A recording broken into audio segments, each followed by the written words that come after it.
Siyathokoza ehlosini. Ingane zedlozi, idlozi lakho uma lisithwasisela lidinga wena kuphela.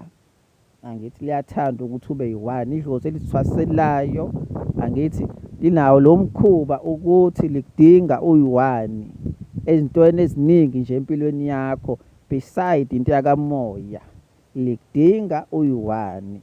Liyabasusa abantu, liyasusa izimo nezinto eduze kwakho, into efanele uyijwayele leyo.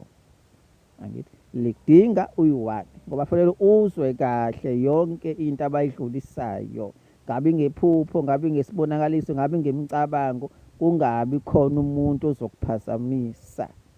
Angithi even wenze zakhe izinto into ingafika ngomcabango, fanele ukwazi uyihlaziya kahle, ungaphazamisa umuntu, isimo, yinto. Bakudinga uwedwa uma yakho uma isithwasisela. Ngiyabonga kakhulu.